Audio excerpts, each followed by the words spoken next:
অপর্ণাকে কিঙ্করের হাত থেকে বাঁচাতে এবার ছদ্মবেশ নিল আর্য। হ্যাপি এবার 70 দেখা যাবে আজকের পর্বে। বিস্তারিত জানতে ভিডিওতে একটি লাইক দিয়ে পুরো ভিডিওটি দেখতে থাকুন। গল্পের শুরুতেই আমরা দেখতে পাবো অপর্ণা সেই পুরনো বাগান বাড়িতে চলে এসেছে। অপর্ণা বলছে, এটা তো সেই বাগান বাড়ি, আমার তো মনে হচ্ছে উনি আমাকে ইচ্ছে করে এখানে নিয়ে এসেছে। এই শোনো, তুমি কোথায় গেলে? তুমি দেখা দিচ্ছ না কেন? আমি বুঝতে পারছি তুমি আমাকে কিছু বলবে, তাহলে কিছু বলছো না কেন? এই বলে অপর্ণা সেই পাগলা বাবার পিছনে ছুটতে থাকে। তখনই দেখতে পায় একটা গাছ, আর এদিকে বিদ্যুৎ চমকাচ্ছে। অপর্ণা তো খুব ভয় পাচ্ছে। তো বিদ্যুৎ চমকানোর আলোতে গাছের মধ্যে একটা লেখা দেখতে পায়। তখন কাছে গিয়ে দেখে যে S+R, বলছে S+R, আচ্ছা আর যদি রাজনন্দিনী হয় তাহলে তো শঙ্কর। এটা বলে অপর্ণা চমকে যায়। আর তখনই সে কল্পনা করতে থাকে অফিস থেকে যে বাইরে গিয়েছিল সেখানে একটা লোক আর্য স্যারকে শঙ্কর বলেছিল। তাহলে কে? আর্য স্যার কি শঙ্কর? উনি আমাকে সত্যি কথা কেন বলছে না? সবাই জানে। এদিকে মেঘদাজের মতো খারাপ লোকও স্যারকে শঙ্কর বলল। তাহলে কি সবই মিথ্যে? না না, সবই সত্যি। কিন্তু তবু স্যার আমাকে আসলে সত্য কেন বলল না? এখন তো সত্যিটা জানা আমার জরুরি হয়ে পড়ছে। এটা বলে অপর্ণা সামনের দিকে এগোতে থাকে। এদিকে কিঙ্করের কাছে আপডেট দিতে থাকে অপর্ণা কোথায় গিয়েছে। সে অনুযায়ী কিঙ্করও আসছে অপর্ণার দিকে।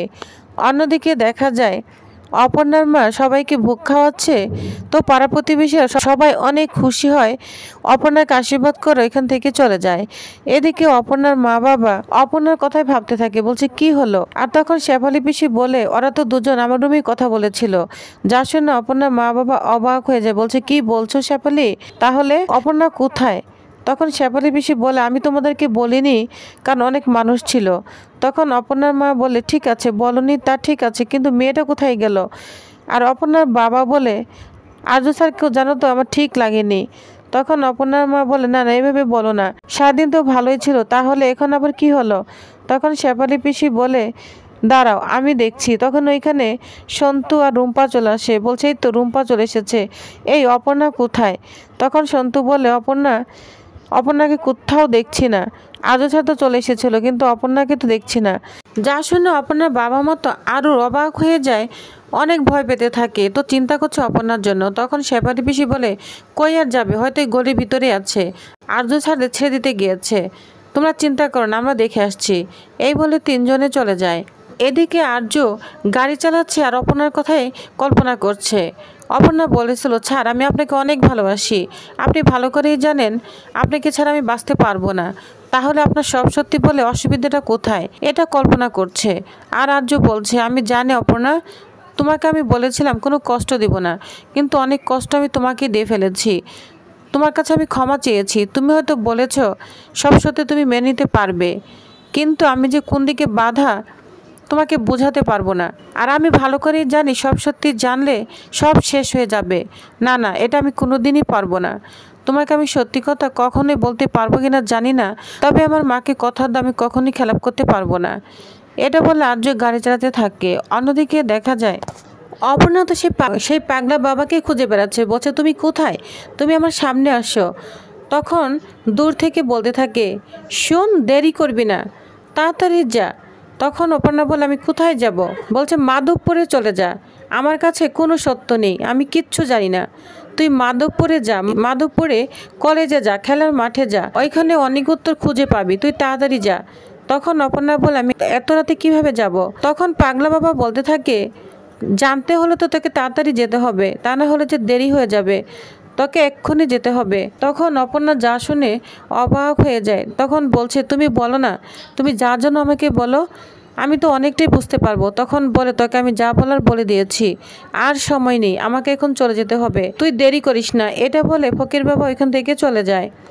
এদিকে অপর্ণা তো অবাক হয়ে যা চিন্তা করতে থাকে কি করবে। অন্যদিকে কিঙ্কর অপর্ণাকে নিয়ে খুব চিন্তা করছে, বলছে, অপর্ণা আমার হাতের কিচ্ছু নেই, তোমার বিপদে এখন তুমি নিজেই পড়ে যাবে, তোমাকে আর বাঁচিয়ে রাখা যাবে না।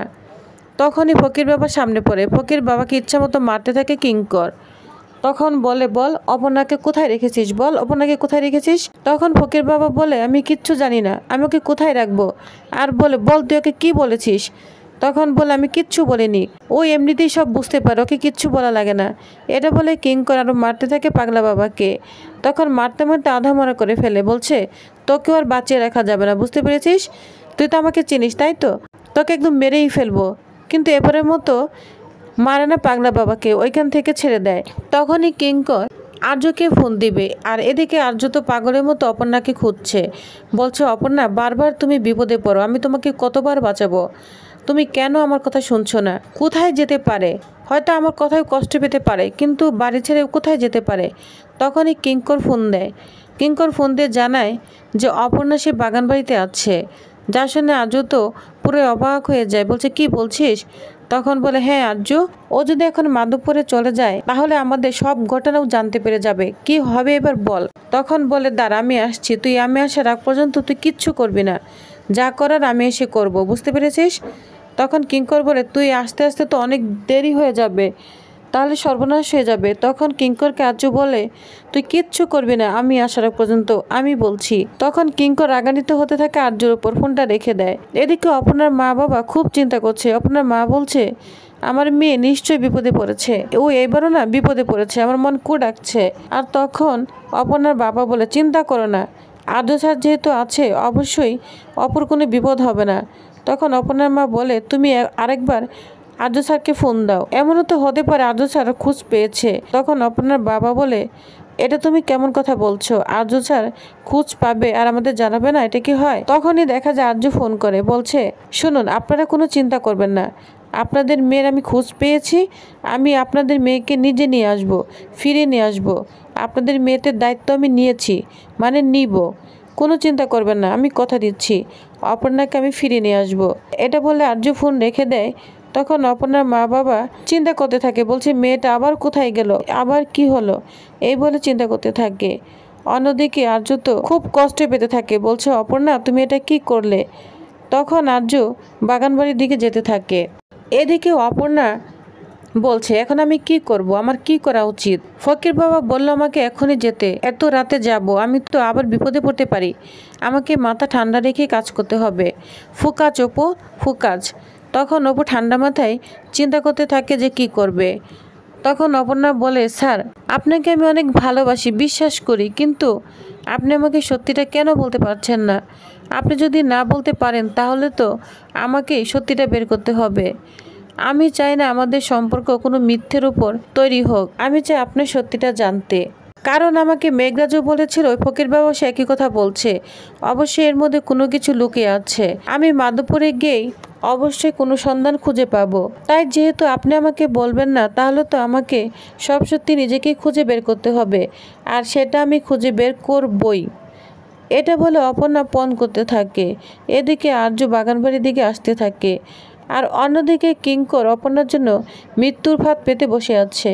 তো প্রিয়বাস, তাহলে নেক্সট আকর্ষণীয় পর্বে কি হতে চলেছে? এবার কি অপর্ণাকে বাঁচাতে পারবে আর্য? তো নেক্সট আকর্ষণীয় পর্বটি পেতে অবশ্যই আমার সাথেই থাকুন। ধন্যবাদ।